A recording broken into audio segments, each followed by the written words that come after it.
राम राम बहन भाइयों माताओं, ज्ञान का निर्णय में आप सबका स्वागत है। आज मैं आपको कार्तिक मातम्य का 25वां अध्याय सुनाऊंगी। हमने 24वें अध्याय में तुलसी माता के पत्ते की महिमा सुनी। तुलसी माता का पत्ता डालने से भूत प्रेत भी अपनी योनि छोड़ देते हैं। तुलसी माता में बहुत शक्ति है। धर्मदत्त ने कहा, तीर्थ व्रत और दान आदि के करने से पाप नष्ट हो जाते हैं, परंतु प्रेत योनि में रहने वाले कोई अधिकार नहीं है। परंतु दूसरे है दुख को देखकर मेरा मन अत्यंत दुखी है। दुख से तुम्हारा उद्धार किए बिना मुझे संतोष नहीं मिलेगा। तुम्हारा पाप बड़ा भारी है, क्योंकि तीनों योनियां अत्यंत पाप से होती है और ये अत्यंत निंदित थोड़े पुण्य से नष्ट भी नहीं हो सकती। इस कारण में वरदान देता हूँ, आज तक जो मैंने कार्तिक व्रत किया है उसके आद्य पुण्य से तुम्हारी गति हो, क्योंकि यज्ञ दान तीर्थ में ये सब निश्चय ही कार्तिक व्रत के पुण्य के समान नहीं है। श्री नारद जी बोले, धर्मदत्त ये कहकर उसको ओम नमः भगवते वासुदेवाय ये वेदस्वक्षर मंत्र सुनाता हुआ तुलसी के जल से अभिषेक कर ही रहा था। इतने में वे प्रेत योनि से छुटकर प्रज्वलित अग्नि शिखा के समान दिव्य रूप धारण कर लक्ष्मी के समान सुंदर हो गई।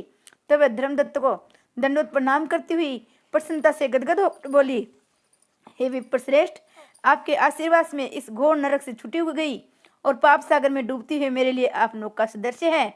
नारद जी ने कहा, हे विपर, वह इस प्रकार कह रही थी कि उसी में उसने विष्णु गणों को सहित आकाश मंडल से अपनी ओर आता हुआ एक देदीप्यमान विमान देखा। फिर उस विमान के द्वार पर बैठे हुए पुण्यशील सुशील और अप्सरा गणों को देखा। आकाश से आए हुए उस विमान को धर्मदत्त ने आश्चर्य से देखा। उन विष्णु रूपधारी पार्षदों को देखकर भूमि में दंडवत प्रणाम किया। पुण्यशील और सुशील नामक गणों ने उस भक्त ब्राह्मण को अपने हाथों से उठाकर उसका अभिनंदन करते हुए धर्म से युक्त वाक्य कहा। गणों ने कहा, द्विजश्रेष्ठ, आप धन्य हैं, क्योंकि आप सर्वदा विष्णु भगवान के व्रत कथा सेवा में तत्पर होकर दीन दुखियों पर दया करते हैं। जो आपने बाल्यकाल से पवित्र और शुभ कार्तिक व्रत किया था, उसके आद्य फल से कला के पूरे जन्म की संचित पाप नष्ट हो गए हैं और भी उसके सैकड़ों जन्मों के अर्जित पाप नष्ट हो गए हैं। केवल स्नान मात्र ही से ही इसके पूरे जन्म के पाप नष्ट हो गए। हरि जागरण आदि करने के पुण्य प्रभाव से ये आकाश मंडल से विमान आया है। हे साधो, हम लोग इसे अनेक भांति के भोगों से युक्त वैकुंठ में ले जाते हैं। आपके दिए हुए दीप दान के पुण्य से यह अतिशय तेजस्वी हुई। तुलसी पूजनादि तथा कार्तिक व्रत के प्रभाव से हे दया सागर, ये विष्णु भगवान के निकट रहेगी। तुम भी इस जन्म के अनंतर दोनों स्त्रियों के साथ वैकुंठ लोक में विष्णु देव के समीप सायुज मुक्ति प्राप्त करोगे। हे धर्मदत्त, वे जन धन्य और कर्त करते हैं, उन्हीं का जन्म फलीभूत है। जिन प्राणियों ने तुम्हारे सदस्य विष्णु भगवान की आराधना भक्ति पूर्वक की है, क्योंकि विधिवत आराधित विष्णु भगवान प्राणियों को क्या नहीं देते, सब कुछ दे सकते हैं। जिन्होंने प्राचीन काल में उतानपाद के बेटे को दूर स्थान में पहुंचाया, जिनके स्मरण मात्र से प्राणियों की सदगति होती है। प्राचीन काल में जिन विष्णु भगवान के नाम स्मरण से ग्राह में पकड़ा हुआ हाथी अस्थियों से मुक्त होकर जय नाम से उनका पार्षद बना, तुमने उन्हें विष्णु की सेवा की है। इसी से दोनों स्त्रियों के साथ सहस्त्र वर्ष पर्यंत विष्णु भगवान के समीप निवास करोगे। जब तुम्हारा पुण्य क्षीण होगा, तब तुम पृथ्वी के सूर्यवंश में प्रसिद्ध राजा होगे। दोनों स्त्रियों के साथ तुम दशरथ नाम से प्रसिद्ध राजा होंगे। ये स्त्री तुम्हारे आद्य पुण्य की भागीदारी होने से तुम्हारी तीसरी भार्य होगी। भूमंडल में विष्णु भगवान अपने को तुम्हारे पुत्र रूप में बनकर तुम्हारे सन्निकट रहेंगे। देवताओं को कार्य करोगे। विष्णु भगवान को प्रसन्न करने वाले तुम्हारे कार्तिक वर्ष से अधिक महत्वपूर्ण यज्ञ दान तीर्थ आदि कोई भी नहीं है। हे द्विजवर, तुम धन्य हो, क्योंकि तुमने जगत गुरु विष्णु भगवान के प्रश्नार्थ कार्तिक का व्रत किया है, जिसके आद्य पुण्य की फलभागिनी इस कला को हम लोग विष्णु लोक में जाते हैं। श्री विष्णु भगवान की जय। 26वां अध्याय। श्री नारद जी बोले, उनकी वाणी सुनकर धर्मदत्त विस्मित हुआ। साष्टांग प्रणाम करके कहने लगा। धर्मदत्त ने कहा, भगत, दुखहारी विष्णु भगवान की विधिवत आराधना यज्ञ व्रत तीर्थ तथा तपस्या आदि सभी लोग करते हैं, तथा विष्णु भगवान को प्रसन्न और सामीप्य करने वाला उनमें कौन सा है, जिसके करने से सबका फल हो। गणों ने कहा, हे द्विजवर, तुमने ये अच्छा प्रश्न किया। मैं इतिहास सहित प्राचीन वृत्तांत कहता हूँ, उससे सावधानी से सुनो। पूर्व काल में कांचीपुरी नगरी से चोल नामक चक्रवर्ती राजा हुआ। उसी के नाम से उस देश का नाम चोल प्रसिद्ध हुआ। उसके राज्य काल में सांसारिक कोई प्राणी दरिद्र दुखी पापी था, रोगी नहीं था। यह उसके अधिक यज्ञ करने का प्रभाव था। ताम्रपर्णी नदी के दोनों तटों पर श्रवण के एक स्तंभ कुबेर के चित्ररथ नामक उद्यान के समान सुशोभित थे। एक समय वह राजा विष्णु भगवान के पास गया, जो शयन शैया पर योग निंद्रावश सो रहे थे।